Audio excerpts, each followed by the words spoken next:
ওনারা কিছুই পান নাই। কোর্ট বলেছে আইন এই আছে, কোর্ট উল্টা পুলিশকে এম্পাওয়ার্ড করে দিয়েছে। হ্যাঁ, গুলি করার আগের বিধানগুলো তো শুনেন, কত যখন আপনাকে ইট মারা আপনার যখন জীবনের উপর আঘাত আসবে তখন আর আপনাকে গুলি করার বিধানটা এখানে দেওয়া আছে।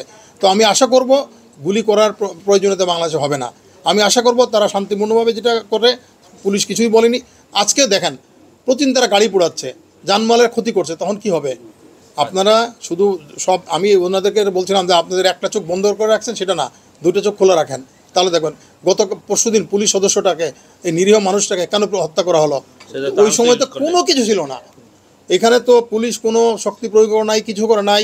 চলে যাওয়ার পরে কয়েকজন এসে সন্ত্রাসী যারা এই যে কোটা আন্দোলনকারীদেরকে বারবার আমরা যেটা বলছি, মাননীয় প্রধানমন্ত্রী বলছেন যে কোটা আন্দোলনকারীদের ছত্রছায়া কতিলায় যে ছাত্রদেরকে সামনে রেখে ঢাল হিসেবে ব্যবহার করে সন্ত্রাসীরা, রাজনৈতিক যারা সন্ত্রাসী হিসেবে পরিচিত হয়েছে, তারাই কিন্তু এই কাণ্ডগুলো ঘটাচ্ছে। এবং এটা কিন্তু আজকে আদালতও কিন্তু এটা বলছে, এবং আদালত বলছে যে আপনাদের এটা তো কানিং ডিভাইস, এক দফা নিয়ে আসছেন আপনারা। এবং আমরা কিন্তু দুজনের সামাজিক যোগাযোগ মাধ্যমের দুটো পোস্ট, যেটা আমাদের সাথে ওনাদের সামাজিক যোগাযোগ মাধ্যমে আমাদের যেহেতু ওনারা ফ্রেন্ড, এই জন্য আমরা এটা আমরা এটা কোর্টকে দেখালাম, যে ওনাদের উদ্দেশ্যটা দেখালাম। শুনেন, সামাজিক যোগাযোগ মাধ্যমটা অর্থ কি? যে যারা আমাদের বন্ধু তাদের সব কিছু আমরা দেখতে পারি।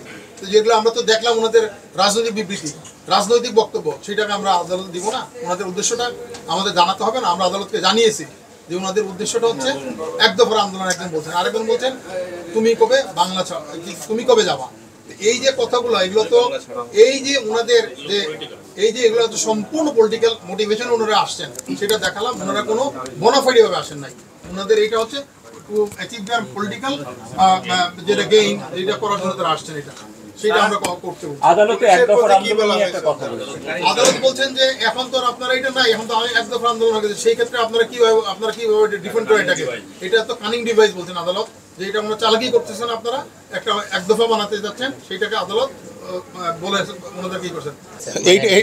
এইটা আপনারা জানেন, এটা ওনারা কিছুই পান নাই। কোর্ট বলেছে আইন এই আছে, কোর্ট উল্টা পুলিশকে এম্পাওয়ার্ড করে দিয়েছে। যে এই যে আপনি এটা পড়ে দেখেন কি আছে, আপনি আমাদের সিআরপিসি পড়ে দেখেন, আপনারা করা যাবে কোন কোন ক্ষেত্রে সেটা বলা আছে। একটু সহজ করে যদি বলেন যে এই রিটটা খারিজের ফলে আসলে কি দাঁড়ালো? এই রিটটা খারিজের প্রশ্ন হচ্ছে, পুলিশ কি তাহলে এখন প্রাণঘাতী গুলি করতে পারবে যদি সেই পরিস্থিতি উদ্ভব হয়। সেই পরিস্থিতিটা কি আরেকটু সেই পরিস্থিতি হচ্ছে যদি জানমালের ক্ষতি হয়, তাদের যদি মারতে আসে, সেই সব বিষয়গুলো যখন আসবে তখন তারা এটা করতে পারবে।